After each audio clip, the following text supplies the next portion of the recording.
오늘부터 죽음에 이르는 7가지 죄로부터 성화라는 시리즈 설교를 시작하게 됩니다.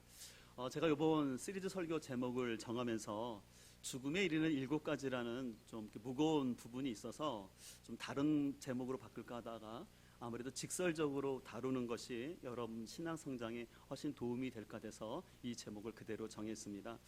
소망하는 것은 이번 시리즈 설교를 통해서 우리 신앙 성숙을 방해하는 7가지 죄에 대한 분명한 이해를 통해서 여러분 삶 가운데 성화의 삶이 잘 이루어지기를 소망합니다. 그래서 소망하는 것은 말씀을 전하는 저나 또 말씀을 듣는 우리들 가운데 우리 성령 하나님께서 이번 시리즈 설교를 통해서 우리가 귀한 깨달음과 은혜가 있기를 소망합니다. 이 죽음에 이르는 7가지 죄라는 것은요, 제가 만든 말이 아니라 초기 기독교 역사부터 많이 표현되었던 말입니다. 이 죽음에 이르는 7가지 죄는요, 교만, 시기, 분노, 나태, 탐욕, 탐식, 정욕을 말하는데요. 이것을 영어로는 세븐 캐피탈 신즈라고 그래요. 이 캐피탈이라는 것은 뭐냐면 꼭대기라고, 흔히 이제 피라미드 맨 꼭대기에 있는 걸 캐피탈 스톤이라고 하거든요. 그래서 캐피탈은 뭐냐면 우두머리, 꼭대기라는 뜻이 있어요. 그래서 이 얘기는 뭐냐면 우리가 성경에도 많은 죄가 있지만 우리가 이제 앞으로 살펴볼 이 7가지 죄들이 우리 모든 죄의 근원이고 머리와 같은 역할을 한다는 것입니다. 그래서 다르게 표현할 때는 이것을 7대죄라고 7가지의 큰 죄라고 표현도 하게 됩니다. 원래 이 목록은 4세기에 있는 에바그리우스라는 사막 수도사가 만들었는데요. 처음에는 7개가 아니라 8가지의 죄의 목록을 만들었어요. 이것을 왜 만들었냐면 수도원에서 수련 생활을 하는 그 수도사들이 영성 생활을 함에 있어서 가장 큰 죄들이 있었는데 그 죄들 중에 대표적인 게 8가지였어요. 그래서 그 목록들을 만들어 놔서 수도 생활하는데, 그래서 하나님을 더 가까이 하는데 도움을 주고자 이 목록들을 만들었습니다. 그래서 이 목록을 가지고 수도원에서 많이 훈련을 했었는데 6세기가 됐을 때 그레고리 황제가 이것을 알게 됐는데 이 내용이 너무 좋은 거예요. 그래서 이것을 단순히 수도사들만이 배우고 할 것이 아니라 일반 교회 성도들도 이 훈련을 받았으면 좋겠다는 마음을 가지고 각 교회로 가져와서 교회 안에서 이제 성도들에게 7가지의 죄들을 가르치기 시작했습니다. 그 이후로 인해서 교회에서는 이것들을 정립하면서 이제 계속해서 7가지 죄에 대해서 가르쳤고요. 그래서 서양 문화 속에서는 이 7가지 죄가 많이 그들의 문학 작품이나 그래서 삶 속에서 많이 드러나 있어요. 그래서 혹시 보신 분들이 있는지 모르겠지만 1995년도에 세븐이라는 영화가 개봉되었는데, 이 세븐이라는 영화는 뭐냐면 바로 지금 말했던 7가지 죄악이 어떻게 개인의 삶 가운데 나타나는지를 아주 깊이 통찰한 영화였고요. 또 우리나라 같은 경우는 여러분 신과 함께 보신 분들이 많을 텐데 거기 보면 죄와 벌이라는 그 영화의 가운데 보면은 여기에 나오는 죄의 목록들이 나타나고 있습니다. 그래서 여러분의 도움을 드리기 위해서 이번에 주보에 여러분들이 지금 보시는 것처럼 사진을 하나 드렸는데요. 이 그림은 네덜란드 화가인 히에로 니무스 보스라는 사람이 1480년에 그린 작품인데 제목은 7가지 치명적인 죄입니다. 그러니까 서양에서 계속해서 교육받았던 이 죄의 목록들을 이 사람이 그림으로 표현한 것입니다. 이 그림을 보게 되면 먼저 내 귀퉁이에는 사람이 피할 수 없는 마지막 4가지가 기록되어 있는데, 첫 번째는 죽음, 그 다음에는 최후의 심판, 그 다음에 천국, 그 다음에 지옥이 그려져 있습니다. 그 다음에 그림 중앙을 보게 되면요, 하나님의 눈을 상징하는 큰 원이 있어요. 그리고 그 안에 예수님이 계시는데 거기는 라틴어로 다음같이 써 있어요. 그 뭐냐면 주의하라 주의하라 하나님께서 너를 보고 계신다라는 라틴어가 적어져 있습니다.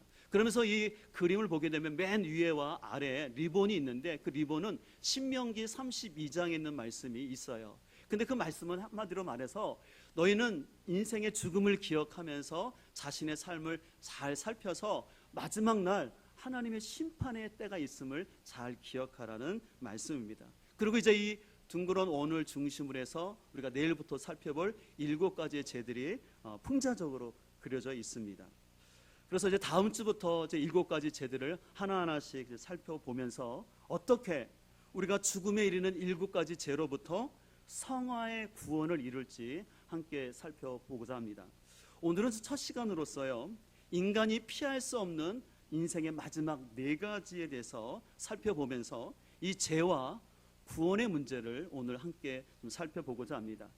앞서 언급한 것처럼요, 그림의 네 모퉁이에는요, 왼쪽 위로부터 해서 시계 방향으로 해서 죽음과 최후의 심판, 천국, 지옥의 그림이 나타나는데요. 먼저 지옥의 그림을, 죽음의 그림을 보게 되면요, 임종을 앞둔 사람 앞에 사제가 의식을 행하고 있는데요. 재밌는 거는 그 침대 머리맡에 두 존재가 보이는데 뭐가 보이세요? 천사와 마귀가 같이 등장하고 있어요. 자, 그 다음에 최후 심판의 그림인데요. 이제 예수님과 12사도가 심판자로 등장하게 되고요. 아래를 보게 되면 사람들이 나오는데 저 사람들은 뭐냐면 무덤에서 일어나서 심판을 이제 기다리려고 나타나는 사람들입니다. 근데 천국의 그림을 보면요, 중앙에 황금색으로 되어 있는데 예수님이 거기 앉아 계시고 밑에는 천사들이 하나님을 찬양하는 모습, 그리고 천국의 입성을 기다리는 사람들의 모습이 나와 있습니다. 마지막으로 지옥에 대한 그림을 보게 되면은 죄인들이 그들이 지은 7가지 죄에 따라서 고통을 당하는 7가지의 장면이 아주 풍자적으로 그려져 있습니다. 그래서 제가 지금까지 이 내용을 살펴봤는데요, 실은 오늘 본문에 오늘 그림과 같은 내용이 그대로 기록되어 있습니다. 오늘 21장 8절에 보면 이렇게 말씀하고 있어요. 그러나 두려워하는 자들과 믿지 아니하는 자들과 흉악한 자들과 살인자들과 음행하는 자들과 점순가들과 우상숭배자들과 거짓말하는 모든 자들은 불과 유황으로 타는 못에 던져지리니 이것이 둘째 사망입니다. 여러분, 둘째 사망이 있다라는 것은 우리에게 첫째 사망이 있다라는 거죠. 첫째 사망은 뭐냐면 모든 사람들이 육체적으로 한번 죽는 것, 그것을 첫째 사망이라고 성경은 말합니다. 둘째 사망은 무엇입니까? 그것은 바로 최후 심판 가운데 예수님을 믿지 않고 불신앙 가운데 있는 사람들이 받는 것이 심판이, 그래서 둘째 사망. 그래서 그 둘째 사망에 받은 사람들은 불과 유황으로 타는 지옥으로 던져진다고 말하고 있습니다. 그럼 이 지옥을 어떤 사람들이 가느냐? 아까 살펴봤던 것처럼 8절에 나오는 죄의 목록 가운데 있는 사람들이 들어간다고 얘기합니다. 그 8절에 보면 먼저 두려워하는 자들이 나오는데 이건 그냥 일반적으로 두려움이 아니라 당시 로마 황제에 대한 두려움 때문에 믿음을 배신한 사람들을 말하는 것입니다. 그러면서 믿지 않는 자들, 그리고 여러 가지 죄를 지은 사람들은 바로 이 불과 유황으로 표현되는 이 지옥에 던져질 거라고 얘기합니다. 그런데 여러분들, 요한계시록 21장뿐만 아니라 성경에는요, 여러 군데에 대해서 죄에 대해서 얘기하고 또 죄로 인한 심판에 대해서 경고하고 있는 것이 굉장히 많습니다. 고린도전서 6장 9절 이하를 세 번역에는 다음과 같이 말씀하고 있는데요, 불의한 사람들은 하나님 나라를 상속받지 못하리라는 것을 알지 못합니까? 착각하지 마십시오. 음행을 하는 사람들이나 우상을 숭배하는 사람들이나 간음을 하는 사람들이나 여성 노릇을 하는 사람들이나 동성애를 하는 사람들이나 도둑질하는 사람들이나 탐욕을 부리는 사람들이나 술 취하는 사람들이나 남을 중상하는 사람들이나 남의 것을 약탈하는 사람들은 하나님의 나라를 상속받지 못할 것입니다. 그래서 오늘 본문의 9절과 또 마지막 절에 보니까 하나님 나라에 들어가지 못한다라고 얘기합니다. 또 잠언 6장 16절은 이렇게 말합니다. 여호와께서 미워하시는 것, 곧 그의 마음에 싫어하시는 것이 67가지니 곧 교만한 눈과 거짓된 혀와 무죄한 자의 피를 흘리는 손과 악한 계계를 꾀하는 마음과 빨리 악으로 달려가는 발과 거짓을 말하는 망령된 증인과 및 형제 사이를 이간하는 자들이다라고 말하면서 하나님께서 이런 죄들은 싫어하신다. 그래서 7가지의 죄들을 얘기합니다. 근데 성경은 실은 이런 7가지의 죄뿐만 아니라 많은 죄가 있지만 아까도 말씀드린 것처럼 4세기의 그 수도사인 에바그리우스를 중심으로 해서 우리의 영성생활, 우리의 신앙생활을 방해하는 그 죄 중에서 특별히 7가지가 우리 신앙의 걸림돌이 되는 것을 알게 되고 이것을 우리가 잘 극복하기 위해서 이것을 가르쳤습니다. 그래서 아까도 말한 것처럼 이 7가지 죄가 서양 교회사 가운데는 많이 가르쳐졌는데요, 단테는 이 7가지 죄를 그릇된 3가지의 잘못된 사랑으로 분류했어요. 여러분들 잘 보시게 되면 먼저 교만, 시기, 분노는 왜곡된 자기사랑이라고 말하고요, 나태는 결핍된 자기사랑, 그 다음에 탐욕과 탐식, 그 다음에 정욕은 지나친 자기 사랑이라고 표현을 했습니다. 저는 굉장히 통찰력 있는 분별력이라고 생각합니다. 그래서 이것을 통해 볼 때 결국 죄의 핵심은 뭐냐면요, 하나님의 의도에서 벗어나서 자기 사랑하고 자기 중심적인 삶 가운데 있는 것, 그것이 죄라는 것입니다. 그래서 요한복음 16장 9절은 하나님이 정확하게 말씀하고 있어요. 죄에 대하면 그들이 나를 믿지 아니하며, 그러니까 하나님을 믿지 아니하고, 피조물이 하나님을 믿지 아니하고 자기가 주인 돼서 살고자 하는 불신앙, 그것이 가장 큰 죄라고 얘기합니다. 또 로마서 1장 28절은 이렇게 말씀합니다. 그들이 마음에 하나님 두기를 싫어한다라는 거예요. 다시 말해서 자기가 주인 되다 보니까 마음에 하나님 말씀이나 하나님 두기를 싫어하므로 하나님께서 그들을 상실한 마음 가운데로 내버려 두셨다라는 거예요. 그로 말미암아 사람들은 합당하지 못한 일들을 함으로 인해서 아까 말씀드렸던 그런 죄들을 범한다라고 얘기하고 있습니다. 분명히 성경에서는 이렇게 죄에 대해서 많이 말씀하고 있지만요, 오늘날 우리 사회는 이 죄라는 단어를 점점 휴지통에 버리고 딜리트, 자꾸 삭제하는 것을 볼 수가 있어요. 그래서 오히려 죄를 죄라고 말하는 것을 더 큰 죄로 사람들이 말하는 분위기를 볼 수가 있습니다. 성경에는 분명히 죄에 대해서 죄라는 단어가 1215회나 등장하고, 또 이 죄로 인한 하나님의 심판이라는 단어가 207회나 등장하고 있음에도 불구하고 현대 사회에서는요, 죄를 지적하면 그건 혐오적인 사람이라고 얘기하면서 당신이 뭔데 나를 정죄하느냐고 사람들이 오히려 따지는 것을 볼 수가 있습니다. 그러면서 요즘 사회는 죄라는 그런 직접적인 단어는 쓰지 말고 그냥 상처라고 말해라. 저 사람은 상처가 있기 때문에 그를 죄를 범하는 거고, 그리고 사회 구조적인 문제 때문에 저 사람들이 죄를 범하는 거기 때문에 개인에 대한 직접적으로 그 사람을 죄인이라고 말하는 것은 인권적인 사람이 아니라고 얘기하고 있습니다. 예를 들어서 이런 거죠. 어떤 사람이 큰 죄를 범하였어도 뭐라고 말하냐면 어린 시절에 그 사람이 사랑받지 못한 사랑의 결핍이기 때문에 그 사람은 형벌이 아니라 치료를 해줘야 된다고 접근하는 것입니다. 또 어떤 사람들이 음주로 큰 범죄를 저질렀어요. 그러면 뭐라고 그러냐면 그 사람이 정신이 깨어있는 상태가 아니라 술 취해서 죄를 범하였기 때문에 감형을 해줘야 된다라고 이렇게 말하는 것이 오늘날 사회인 것을 볼 수가 있습니다. 저는 목회 상담을 전공을 했는데 제가 상담과 심리학을 배우면서 참 도움이 많이 됐어요. 무엇보다 제 자신을 이해하고 다른 사람을 이해하는데 너무 많이 도움이 됐습니다. 그러나 제가 일반 상담을 공부하면서도 때때로 한계에 부딪힌 적이 있었어요.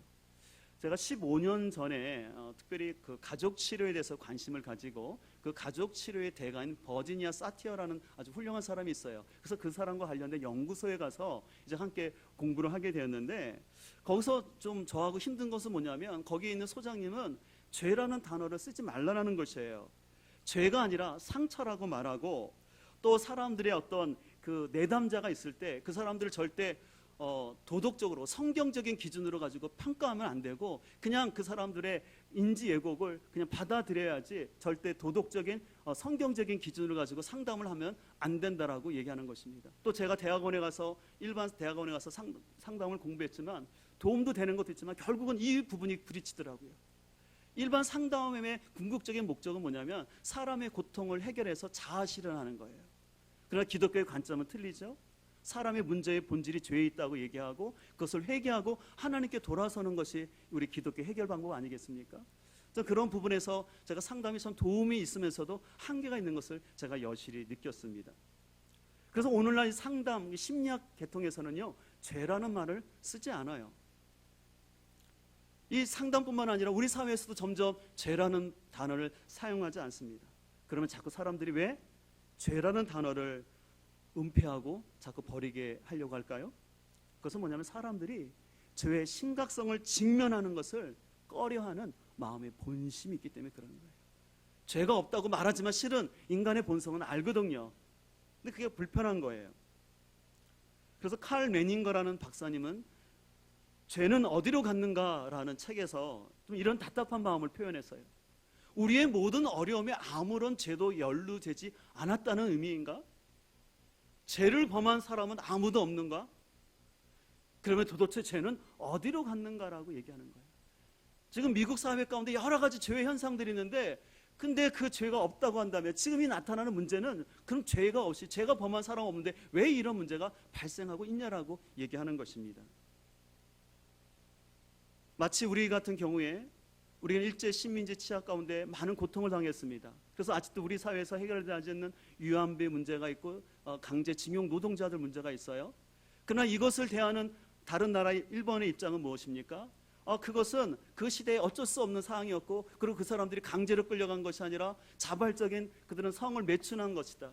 더 우리를 화나게 하는 것은 우리 같은 국민으로서 그런 옹호하는 얘기들을 하는 사람들이 있을 때 참 우리로서는 너무 답답한 거 아니겠습니까? 분명히 피해자는 있는데 가해자는 없다고 말하는 이 현실들, 또 친일 행적을 한 사람들이 뭐라고 말합니까? 그 시대는 어쩔 수밖에 없이 친일을 하는 게 당연하다라고. 그 친일을 반성하는 것이 아니라 그것을 오히려 떳떳하게 말하면서 그 친일을 우리 사회에 식민지가 있었기 때문에 우리 사회가 발전했다는 식민지 근대화론을 버젓이 얘기하는 사람들이 오늘 사회에 가득한 것을 볼 수가 있습니다. 심지어는 오늘날 우리 사회도요, 진영 논리라는 게 있어서 같은 편에 있는 사람이 죄를 범하면 이건 그럴 수도 있는 거야 라고 얘기하고, 반대편에 있는 사람이 어떤 죄를 범하면 나라가 완전히 멸망할 것처럼 난리를 핍니다. 그러면서 서로는 뭡니까? 내가 하면 로맨스고 다른 사람이 하면 불륜이라는 시각으로 갈등하는 것을 볼 수가 있습니다. 그러나 우리는 어떤 이념적인 거나 진영 논리가 아니라 성경의 관점에서 죄를 봐야 합니다. 이런 차원에서 아까 말했던 칼 베닝거 박사는요, 죄를 사라진 이유를 조사를 했어요. 세 가지를 얘기하는데, 첫 번째, 죄가 왜 사라졌는가? 죄를 다루는 책임이 교회에서 국가로 성직자에게서 경관에게로 넘어갔다라고 얘기하는 거예요. 이 말은 뭐냐면 국가의 법률은 형사상, 민사상의 법은 다룰 수 있지만, 겉으로 드러나는 법을 다룰 수는 있지만, 실은 우리가 마음속으로 범하는 내면적인 죄들은 국가의 법률이 해결하지 못하지 않습니까? 근데 교회가 더 이상 그런 얘기를 못하게 만든다는 것이죠. 두 번째는 죄를 질병이나 질병의 징후 아니면 상처로 바꿔버림으로 인해서 이 사람은 형벌이 아니라 치료를 받아야 한다라고 자꾸 얘기를 한다는 것입니다. 또 세 번째는 집단의 무책임성이라 하여서 개인의 이상 행동에 대한 책임을 사회 전체적인 문제로 돌리는 거예요. 이것은 사회가 전체가 병들었기 때문에 관례다, 이건 사회 구조적 문제라고 얘기하면서 개인적인 죄가 아니다라고 자꾸 피해가려고 하는 것입니다. 저는 80년대 대학을 다녔는데, 80년대 대학을 다녀본 분들은 아시다시피 다 군사 정권 하에서 많은 좀 여러 가지 고민들을 했었는데, 저도 그때 학교를 다니면서 여러 가지 공부를 했지만 이런 얘기를 했어요. 우리 사회에 고통이 있는데 그 문제는 뭐냐? 그것은 한쪽에서는 분단으로 인한 분단 이데올로기이기 때문에 그것을 극복해야 된다. 또 한쪽에서는 분배의 문제이기 때문에 이것을 해결해야 된다라고 얘기를 하는 것이었습니다.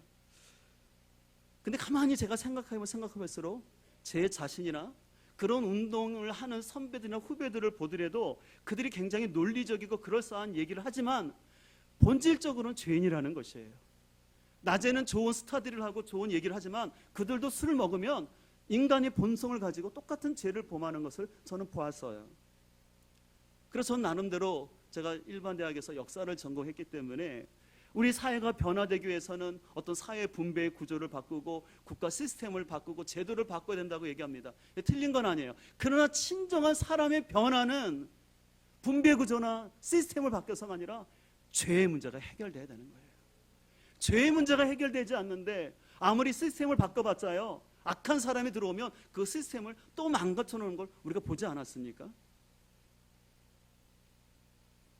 그래서 저는 대학 때 이런 많은 고민을 했기 때문에 하나님의 부르심이 있었을 때 그렇구나, 제가 할 수 있는 것은 사회를 변혁시키는 어떤 사회운동이 아니라 결국 복음만이 이 사회 또 저를 구원할 수 있다라는 마음을 가지고 하나님의 부르심에 의해서 신학교를 가게 됐는데, 우리는 죄에 대해서 결코 요즘 사회가 죄라는 단어를 금기하니까 죄라는 단어를 안 쓰거나 또 사회 구조적 문제라고 대충 넘어가서는 안 됩니다.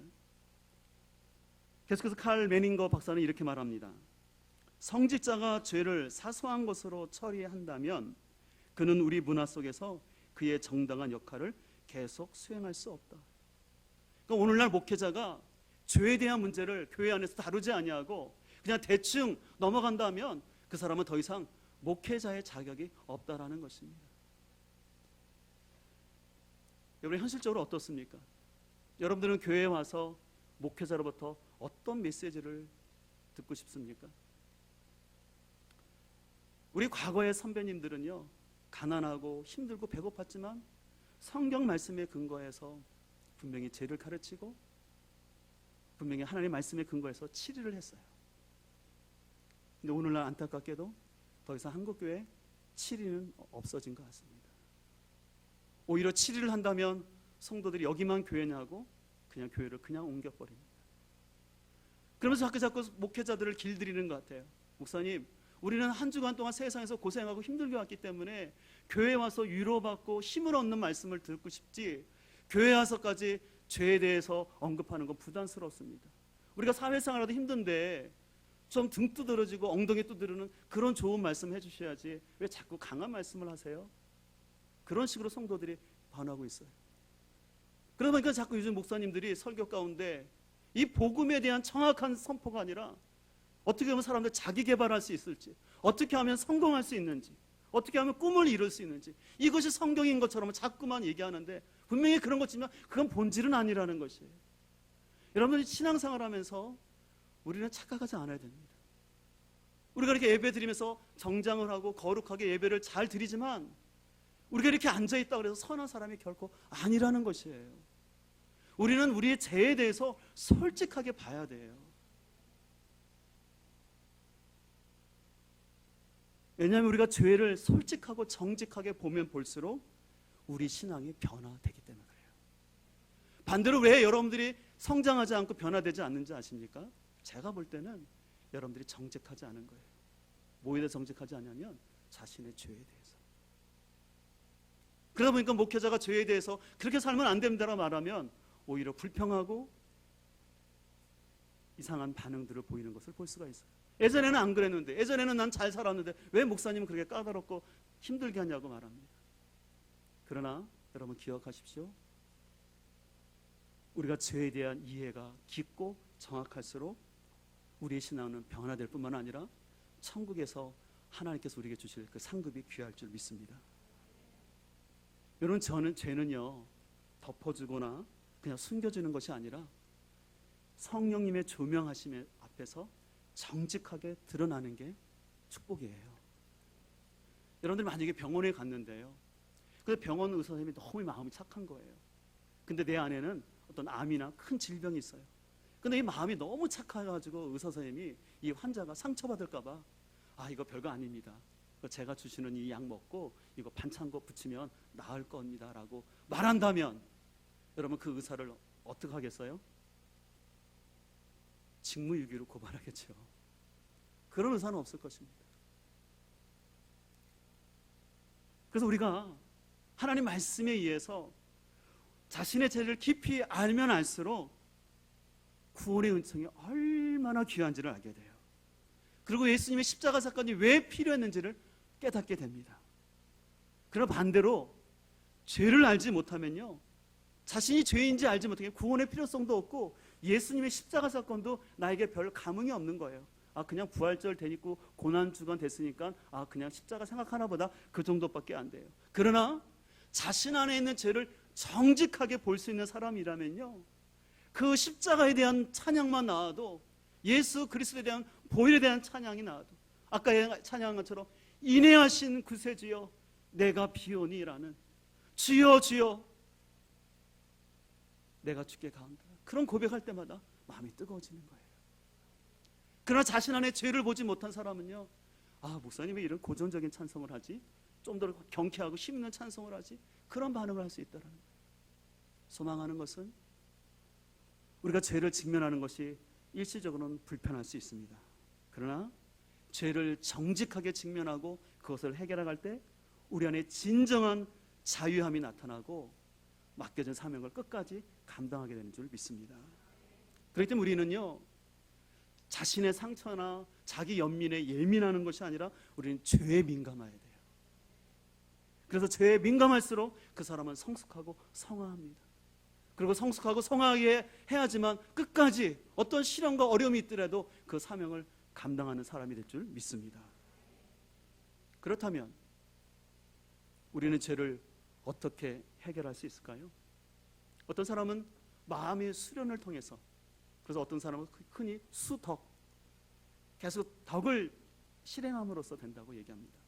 또 어떤 사람들은 법의 집행을 통해서, 철저한 법을 집행함으로 인해, 엄격하게 법을 집행함으로, 또 어떤 사람들은 사회 구조를 바꿈으로써 이 죄의 문제를 해결할 수 있다고 말합니다. 근데 나름 일리가 있지만 여러분, 죄는 인격성을 갖고 있는 우리 인간만이 짓기 때문에 그 죄를 해결하는 방법도 인격을 가지신, 죄 없으신 예수님만이 해결할 수 있습니다. 이것이 성경의 진리입니다. 그래서 오늘 요한계시록 21장 6절에 이렇게 말합니다. 또 내게 말씀하시되 이루었도다.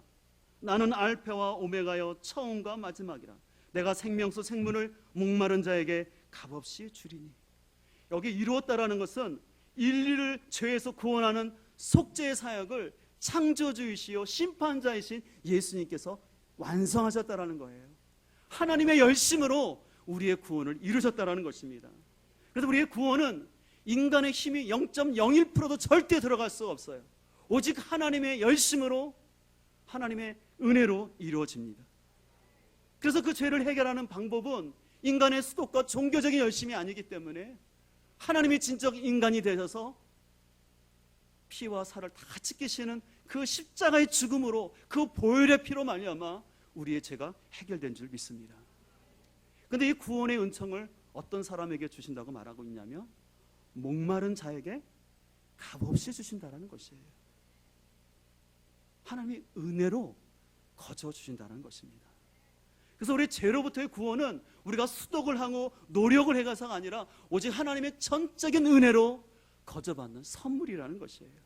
그래서 이것을 칭의의 구원이라고 말하는 거예요. 죄인된 우리가 예수님을 믿음으로 말미암아 하나님께서 우리를 의롭다 칭해 주시는 거예요. 그래서 마음속에 진정으로 자신의 죄를 회개하고 예수님을 영접한 그 사람에게는 칭의의 구원이 이루어진 줄 믿습니다. 그래서 하나님의 백성이 되었어요. 이제 칭의의 구원을 얻어서 하나님의 백성된 우리에게 필요한 것은 뭐냐면 이제 하나님의 백성을 닮아가는 모습이 필요하는데 그 과정 속에서 우리는 죄성과 싸워 이겨야 가요. 그래서 죄를 이겨가면서 하나님을 닮아가는 거예요. 그것을 바로 성화의 구원이라는 거예요. 내가 완전히 거룩해서가 아니라 하나님의 형상을 닮아가게 해서 거룩하려고 노력하는 것, 이것이 성화의 구원이에요. 오늘 요한계시록 21장 7절은 이렇게 말합니다. 이기는 자는 이것들을 상속으로 받으리라.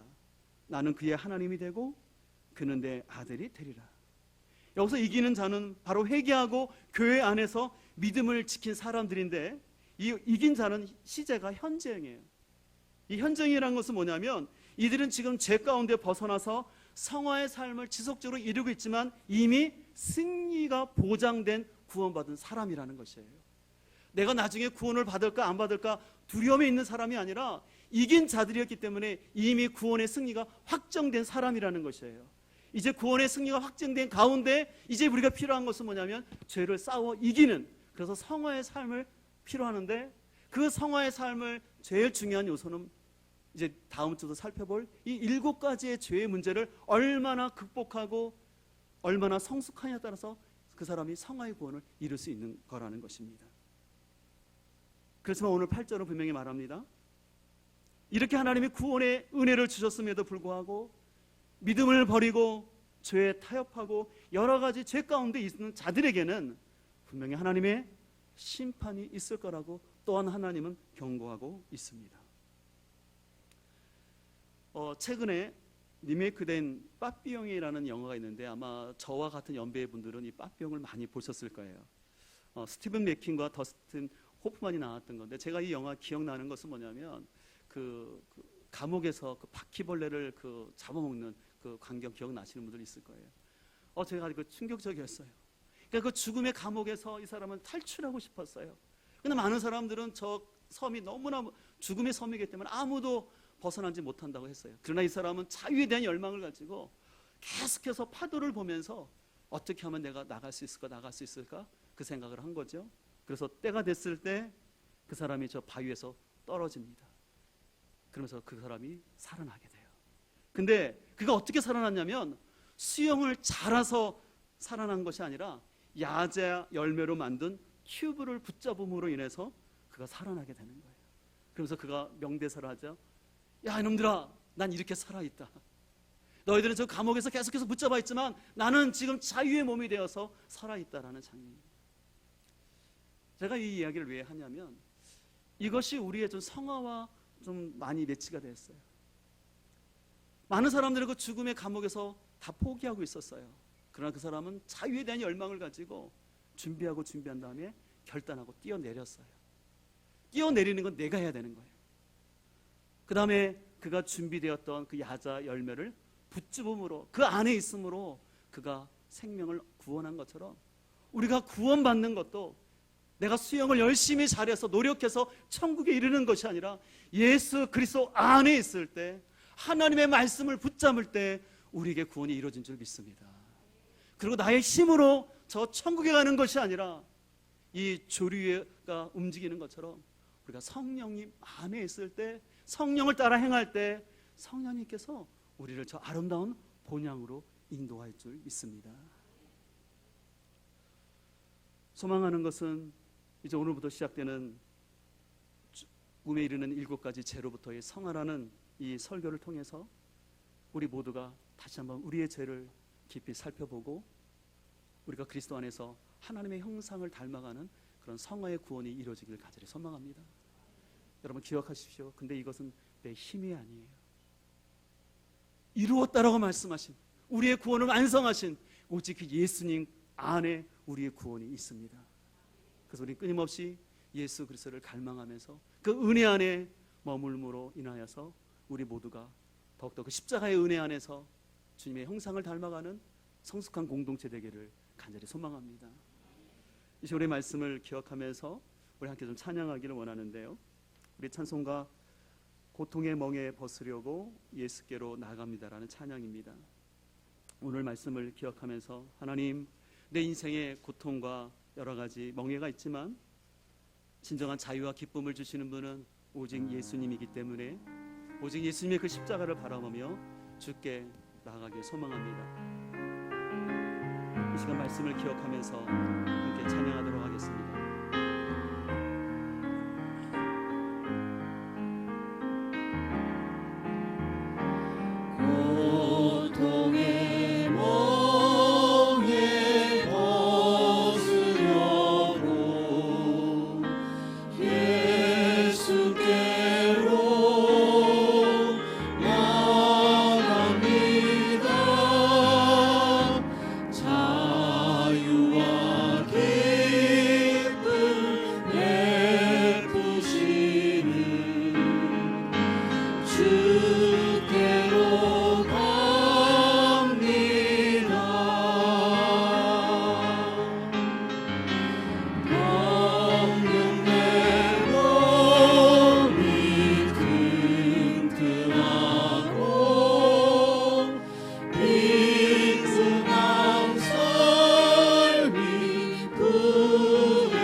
이제 우리 함께 기도하며 나아가기를 소망합니다.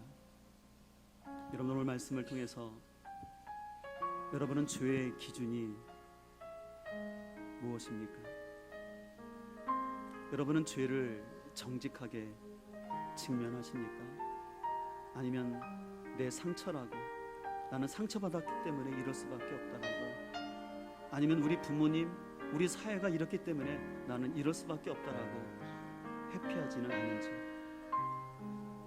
또 단테가 말했듯이 우리는 왜곡된 자기 사랑, 결핍된 자기 사랑, 지나친 자기 사랑 가운데 자꾸 거기에 머물러 있지는 않은지, 오늘 정직하게 우리의 마음을 성령님께서 조명하시도록 요청하면서 우리의 구원을 이루신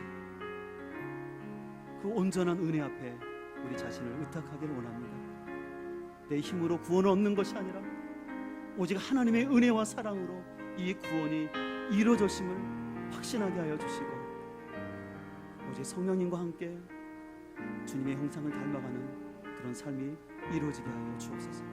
그래서 이번 시리즈 설교를 통해서 나의 삶 속에 하나님 형상 닮아가는 성화의 삶 이루어지게 하여 주옵소서. 말씀을 기억하면서 우리 하나님 앞에 기도하며 나아갑니다.